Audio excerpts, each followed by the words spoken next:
What's up guys, Sam Rebels Off-Road. On this Toe Pig Tuesday, we're gonna be talking about intake horns for the 6.7 liter Cummins diesel engine, and we're gonna be installing it on our 2500. Stay tuned, smash that like button, and subscribe for more great content. Let's get into today's video. All right, so we got this intake horn from a company called Friday Parts. They are an aftermarket and OEM style parts manufacturer and distributor. Real quick shipping on it as well. Wanted to show this off. It looks actually pretty good and not expensive at all. I think this one was right around 65 or 75 bucks. It's TIG welded, it's stainless steel. The flange itself looks relatively flat. We have a wide angle on this camera, so it might look a little bowed. It's pretty flat. And we went ahead and went to our exhaust shop and got this bung welded on it. We're gonna run a heater coil eventually in there for, and this one is from a Duramax, but yeah, this looks worse than the TIG welding on the Friday Parts. We're actually gonna have to probably clean up some of this little spatter on there. But it has a spot for your sensor, and it's got a spot to tap in for additional sensors, and right now those are plugged up. It comes like that. So it also comes with a new gasket, a shorter bolt for that center one, a nut, and a bracket for your dipstick tube. I think we're gonna be reusing the bolts from the stock intake horn. So before all the Banks fanatics come into the comments saying, oh, you should have bought Banks, oh, Banks this, Banks that. Yes, Banks make great products. However, for our truck, we are going to be just doing what works basically, and we're not gonna be going way overboard on very expensive parts, and we're gonna be just doing stuff for a tow build. And so if we get a little bit better flow out of this, and we can eliminate that grid heater and install this new heating element in there without the stock grid heater, we're gonna have a great improvement overflow. In fact, only a little bit less flow than the Banks. Gail Banks did an analysis a while back ago, and it showed this pusher style intake actually flowed almost as good as the Banks style. It's the second best flowing intake style. And you know, we don't have, unfortunately, $750 to install a intake horn, and we'd rather go ahead and get one installed than have the stock one on there sitting there. And I think this one looks pretty good. Improvement over stock. So we're gonna go ahead and get it installed. I'm gonna show you how to do it. Now, before we get too far going, we're gonna go ahead and throw this on the belt sander just to check the flatness of this flange. And if it is high, we're gonna knock it down.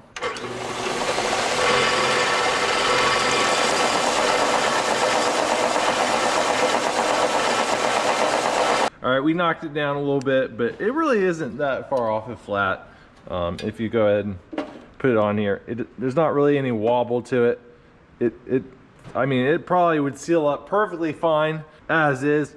I mean, you put it on here, there's no wobble, there's no real spot of major concern, but we went ahead and knocked it down just a tad. See if we can get it to seal up just a little bit better. All right, these are the tools we're gonna be using. Need a ratchet wrench, 1/2 inch, and a little extension. And then we're gonna need, this is a 12 millimeter deep socket and a 10 millimeter deep socket. And we're gonna go ahead and use our Milwaukee little electric ratchet there. But I think there's one other tool we're gonna need for taking off the sensor, but we'll add that in right about here. Okay, maybe it was more than just one tool. Scraper to clean up the gasket material. We needed a 1/2 inch. We needed this Torx bit. I'm not sure exactly what size this is.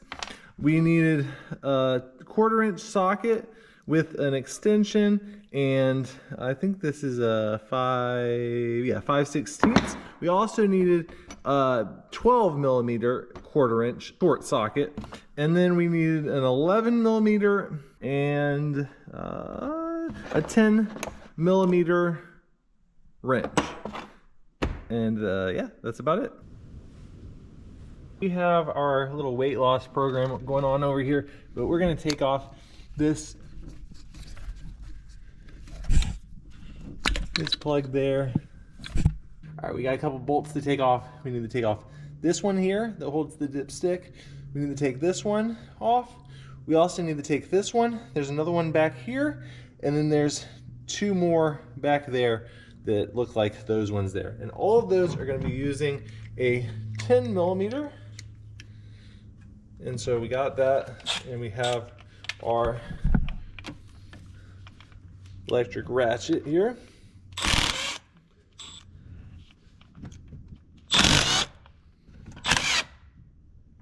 Busted loose.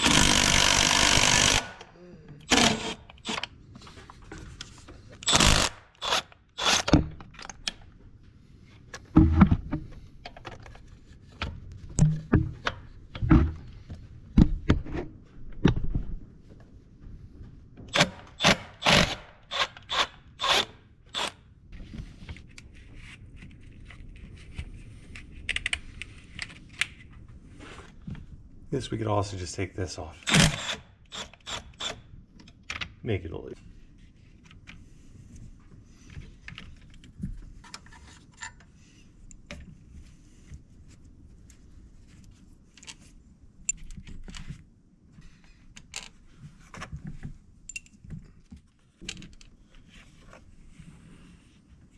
All right, and then there is one clamp right there that clamps the intake tube. And this is going to be an 11 millimeter.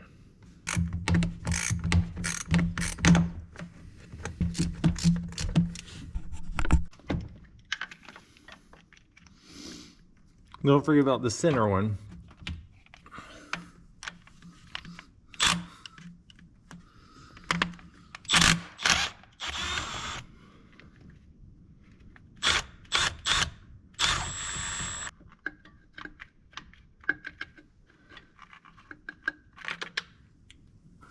Makes it really easy to get it out, this magnet. So you know how there was one on the front side, a little clip with the harness? There's gonna be one directly on the back side as well. You're gonna have to pry off in the same manner.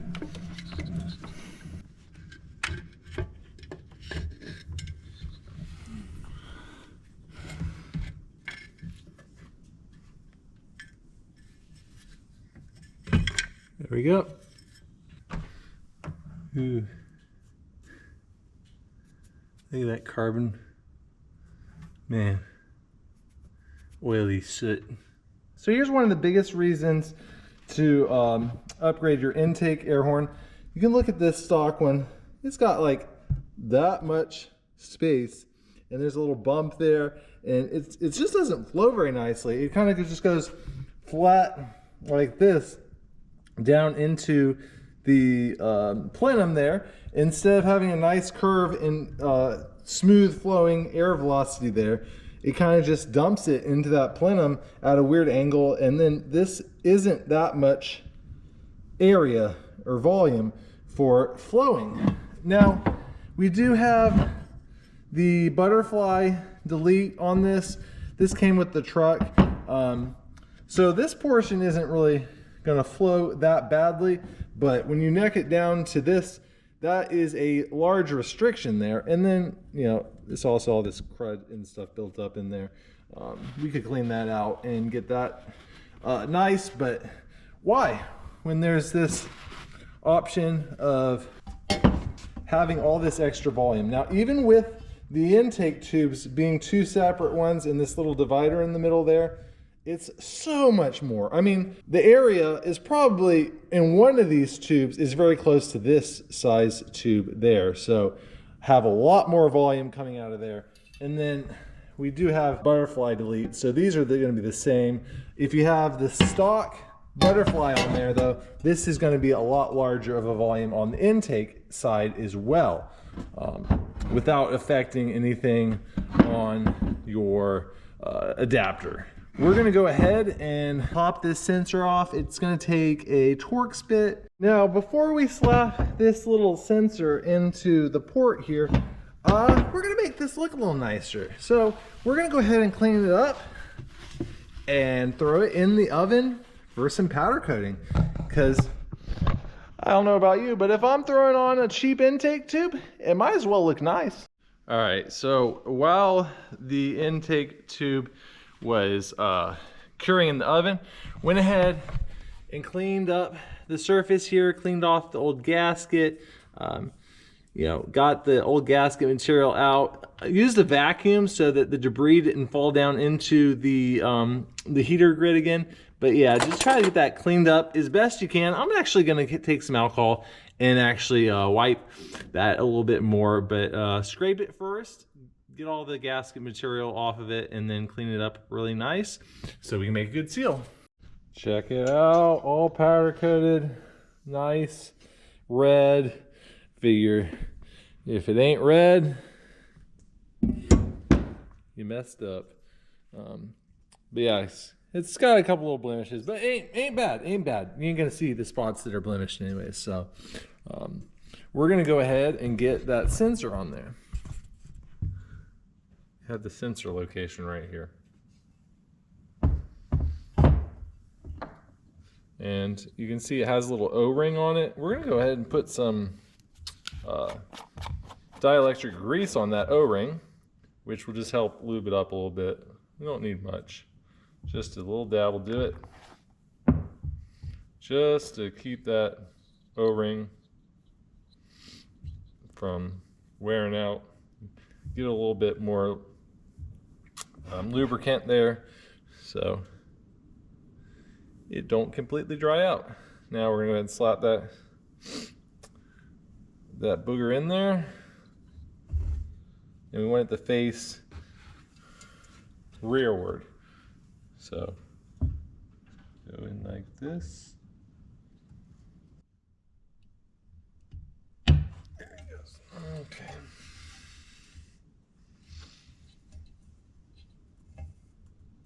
Now use the OEM hardware. Bed that down.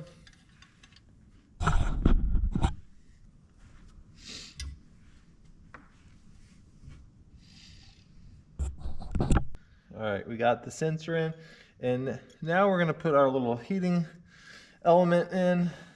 Now, this is not 100% required.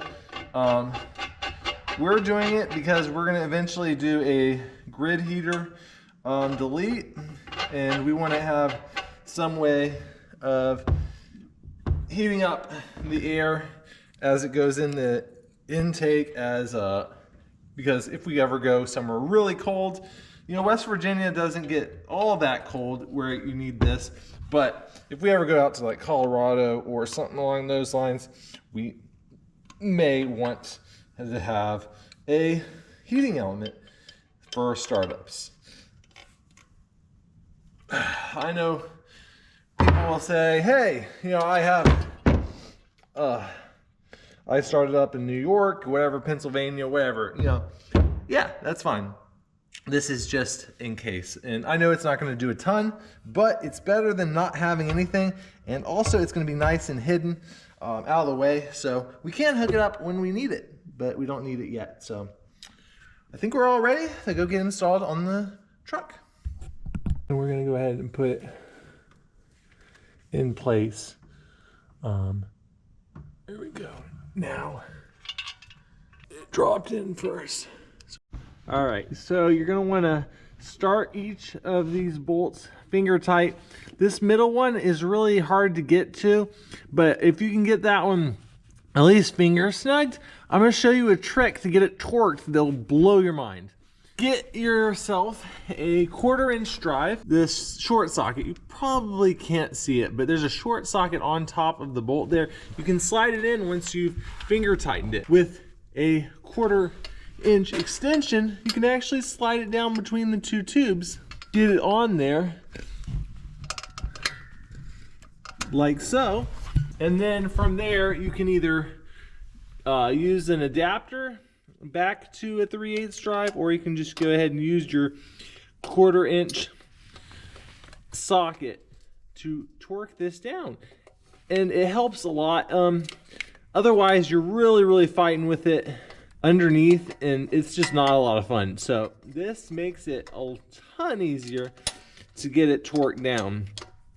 and you can just use your 1/4 inch socket. Now for torquing these, I like to start in the center and work my way out. I think that distributes the torque a lot better than just going willy-nilly, this one. And so I start with the one that's hardest to get to first, and then this one, and then go back and forth, front to back. So we're gonna snug this up, and then we're gonna go actually get out the torque wrench and finish it off.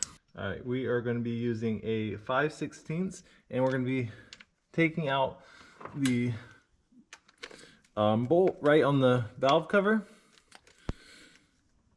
I'm just going to break this free.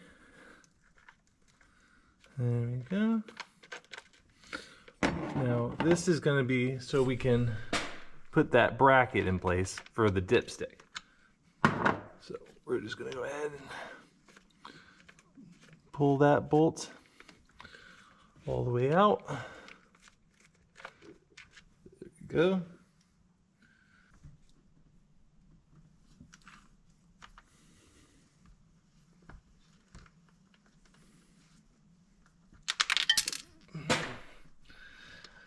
Don't drop the socket like I just did. Right. Put the bracket. Okay. All right. And so it goes like this. And we're gonna go ahead and put the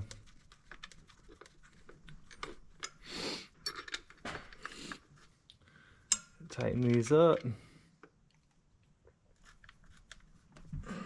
Now we take the small bolt that we got off the dipstick, and then the nut that they provide in the kit, and we're going to use that to attach it to the bracket. There we go. That's tight. That's nice and snug. Now we're going to use a 1/2 inch wrench and a 10mm socket, and just go ahead and snug that all up. There we go. And now that dipstick is secured. We went ahead and plugged back in the sensor underneath with the harness, and that is all she wrote. Got the new bracket there. Nice intake horn with the powder coated red. It looks really nice. Got this all clamped and tightened. Have the cable going back there. This is the grid heater. You can see it's pretty secure, but we're gonna go ahead and disconnect that grid heater, and we will be attaching it to the heater that we just installed. But that is the install of the Friday parts. Ram air intake horn. The install went very smoothly. The biggest thing is to start all of those bolts before snugging any of them up. The middle one is the hardest one to get to, and just get that one finger tighted, and then use the 1/4 inch socket with the 1/4 inch extension. That way you can feed it through between the two stacks, and then tighten that one up first before tightening up the rest of them. But it looks really freaking good. I can't wait to take it out and see if there's any improvement. But just in the engine bay alone, it looks a million times better than the stock, and we know it's going to flow a lot better. So I'm gonna call it a win, but we'll make sure that there's no leaks in it before we really take it out on our first big heavy towing trip. All right, we are about to crank it up and see if there's any difference, if there's any leaks. We should know right away. Should be making some weird noises if there are any leaks. But nice. All right. Full exhaust brake on. Sounds healthy to me.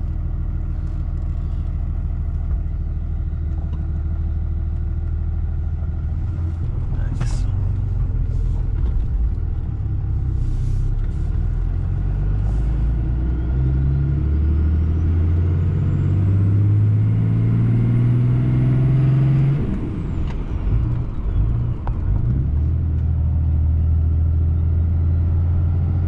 No check engine lights on.